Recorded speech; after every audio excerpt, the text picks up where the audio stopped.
नमस्कार दोस्तों, आप देख रहे हैं द बिग ब्रिलर। मैं हूँ शाखा मेहरा। जैसे कि दोस्तों आप जानते हैं, नवरात्रे चल रहे हैं और आज नवरात्रे का चौथा दिन है। आज कुष्मांडा माता का दिन है और आज के दिन लोग माता रानी की पूजा करते हैं, काफी जोरों शोरों से जो है नवरात्रे बनाते हैं। और आज हमारा इसी से रिलेटेड पॉडकास्ट होगा। मेरे साथ यहाँ पे डॉक्टर पंडित पुरुषोत्तम जी मौजूद हैं। आज हम उनसे जानेंगे नवरात्रि से रिलेटेड कि भाई क्या क्या चीजों का ध्यान रखना चाहिए, कौन सी माताओं का दिन है और क्या क्या वस्त्र हमें जो है पहनने चाहिए। सारे नवरात्रों से रिलेटेड हम जानेंगे। तो चलिए उनसे आपको मिलाते हैं। सबसे पहले तो आपका स्वागत है हमारे चैनल पे। जी नमस्कार, धन्यवाद। श्री राम, जय राम, जय जय राम, जय माता दी। Thank you.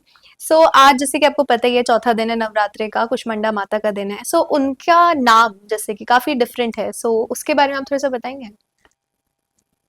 देखिए, माँ कुष्मांडा के आज चौथे दिन माँ दुर्गा के चौथे स्वरूप का नाम कुष्मांडा है। जी ये ब्रह्मांड की नायक हैं जी और माँ भगवती के चौथे स्वरूप में जो कुष्मांडा है, ये देवी वो हैं जिनकी पूजा करने से समस्त रोग शोक आदि व्याधि कष्ट पीड़ा जी तमाम चीजों का जो है छुटकारा मिलता है। और माँ भगवती का जो ये चौथा दिन है, माँ शेर पे सवार रहती हैं, इनके चार हाथ होते हैं जी और माँ भगवती दुर्गा का ही स्वरूप है। जी कुष्मांडा देवी की जिस घर में पूजा होती है वहाँ श्रद्धा से होनी चाहिए और दैनिक जैसे पूजा आप करते आ रहे हैं जी उसी प्रकार से पूजा करें, जिसमें माँ भगवती को आप सर्वप्रथम जल से स्नान आदि कराएं, उसके बाद उन्हें वस्त्र या चुनरी या फिर मूली धारण कराएं जी और उसके बाद फिर जो है उनको तिलक राखी करें और फिर अपना दैनिक जो आपने पूजा का क्रम संकल्पित कर रखा है प्रथम दिन से, जी वो पूजा करें।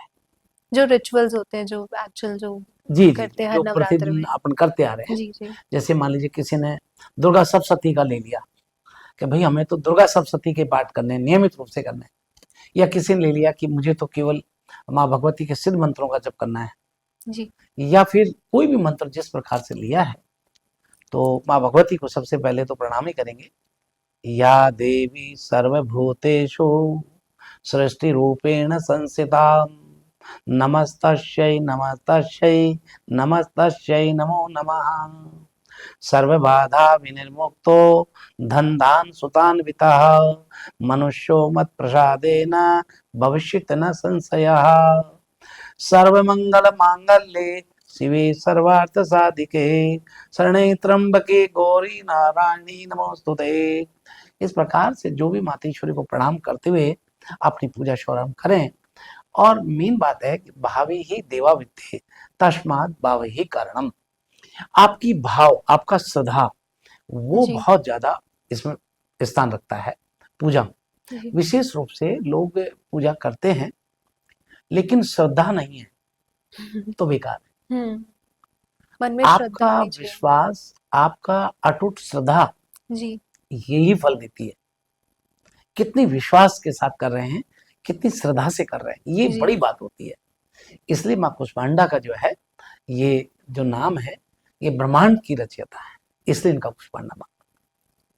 तो माता के स्वरूप रूप के बारे में आप थोड़ा सा बता सकते हैं कि उनका रूप कैसा है, हाँ देखिए, स्वरूप? माँ का स्वरूप बहुत ही दिव्य है और बहुत ही सुंदर स्वरूप में है। इनके चार हाथ होते हैं और कुष्मांडा माँ वैसे कमल वासिनी भी कहते हैं, कमल अच्छा। पर भी विराजमान होती हैं। जी और एक हाथ में वर मुद्रा में है, एक में कमंडल कमंडल, हाँ। जो है हाथ में है, एक में त्रिशूल भी हाथ में है, एक में शंख भी हाथ में है।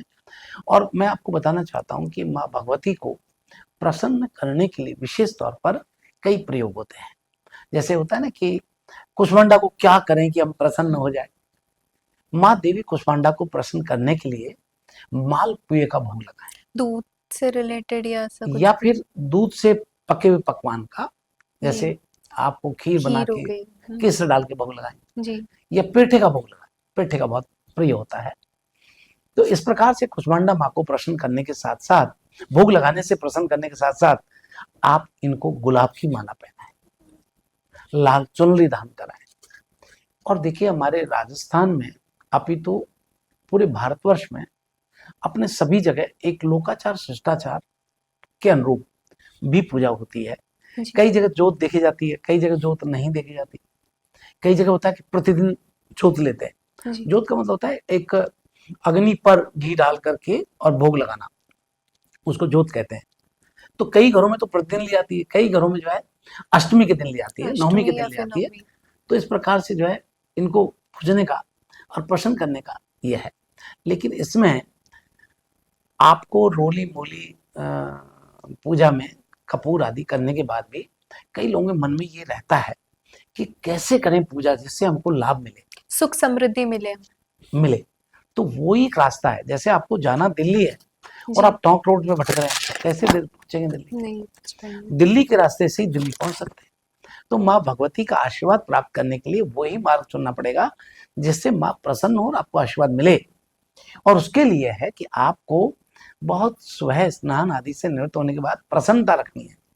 गोस्वामी तुलसीदास जी कहते हैं, जहां सुमति तय संपत्ति नाना, जहां कुमति तय विपत्ति निदान। जहां सुमति है, आपस में सामंजस्य है, प्रेम है, स्नेह है, आत्मीयता है, अपनत्व है, वहां लक्ष्मी विराजती है। जी जहां ये सब नहीं है, वहाँ नहीं। वहां नाना प्रकार के दरिद्र आ जाते हैं। जी इसे कहते हैं कि बहुत प्रसन्नता होनी चाहिए। तो परिवार में सुमति बना के पूजा करो, परिवार में प्रसन्नता बना के पूजा करो, परिवार में एकता बना के पूजा करो, परिवार में सब कष्टों को दूर करके पूजा करो। जी। ये पूजा का तरीका।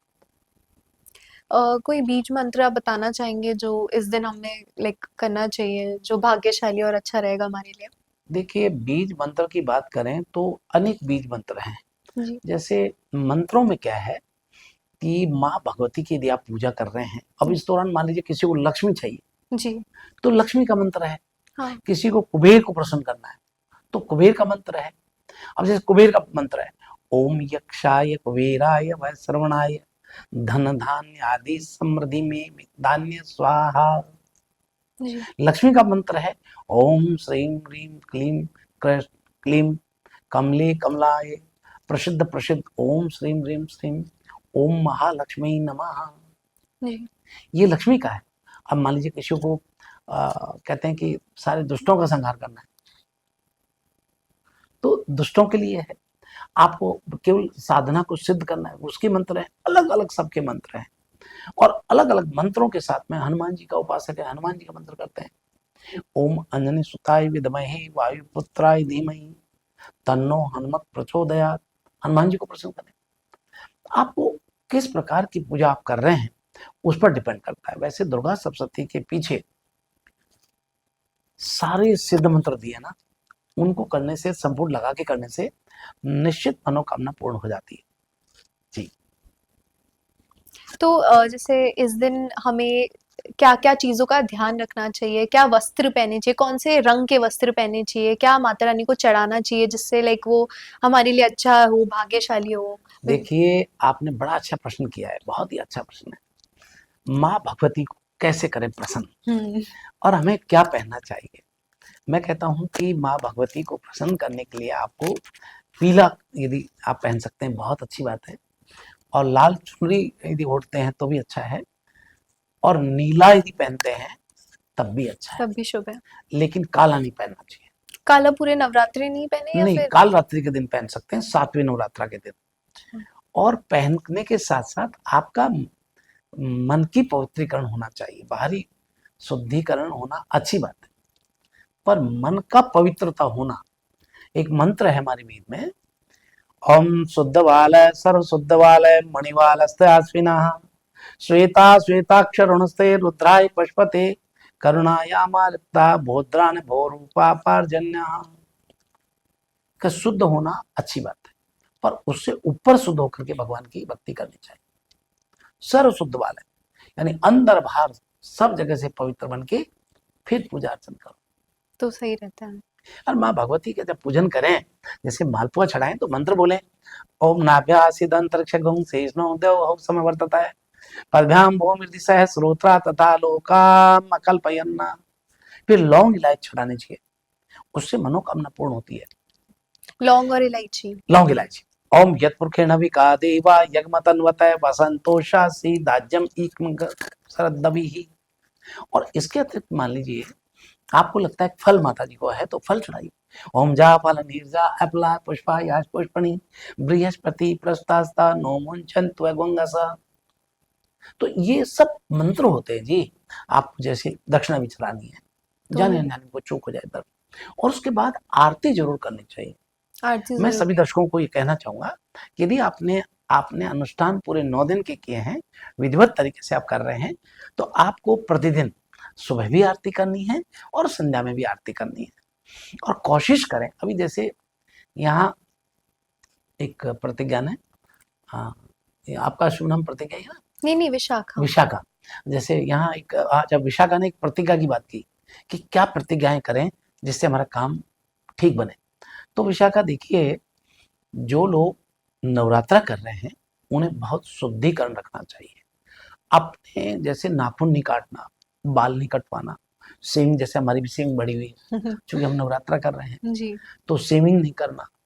और आपको जो है बहुत पवित्रता से रहना चाहिए। तामसी भोजन नहीं करना। मैं तो कहता हूँ कि सनातनियों को 9 दिन तक घर में लहसुन प्याज तो सेवन, यानी तामसिक कोई भी भोजन हो नहीं करना चाहिए। नहीं करना चाहिए। अब कई लोग तो क्या करते हैं कि देखिए विशाखा, यहाँ देखो कि जैसे दुर्गा के भक्त हैं, वो कहते हैं माँ भगवती को दारू यानी शराब ये चढ़ाइए, चढ़ाते हैं। और चढ़ा के कहते हैं प्रसाद लो, और शाम को फिर वो बिल्कुल मस्त हो जाते हैं। तो जी। ये सब गलत बात है, ऐसा नहीं होना चाहिए। ये तामसी चीज है। आप ये पी करके आप फिर उत्पात कर रहे हैं, किसी को अप्रिय बोल रहे हैं, किसी को दुखी कर रहे हैं, ये जी। सब चीज ठीक नहीं है, नहीं ना? है, बिल्कुल ये नहीं। कहीं ना कहीं नुकसान करती हैं, और कोई बात नहीं। तो ये बहुत छोटी छोटी बातें हैं जिनको आदमी अपना सकता है, कर सकता है जी। तो वो सब ब्रह्मचर्य का पालन करना चाहिए। वैसे तो ये भी कहा है कि भाई धरती पे सोना चाहिए, पर चाहिए वो तो इतना नहीं चलेगा, धरती पे सोना तो बड़ा मुश्किल है, लेकिन और चीजों से बट जो अवॉइड कर सकते हैं जैसे कर लहसुन सकते हैं वो प्याज करना चाहिए, वगैरह। बिल्कुल करना चाहिए जी। काफी अच्छा लगा आपसे बात करके। और देखा आपने दोस्तों, कितनी ढेर सारी चीजें हमें जानने को मिली कि आज के दिन हमें किन चीजों का ध्यान रखना चाहिए, क्या चीजें करनी चाहिए, क्या चीजें नहीं करनी चाहिए। ये थे पुरुषोत्तम जी जिनसे हमने बहुत नवरात्रों के बारे में भी जाना। तो अगर आप चाहते हैं ऐसे पॉडकास्ट हम लाते रहे तो बने रहिए ब्रिलर के साथ। तब तक के लिए नमस्कार।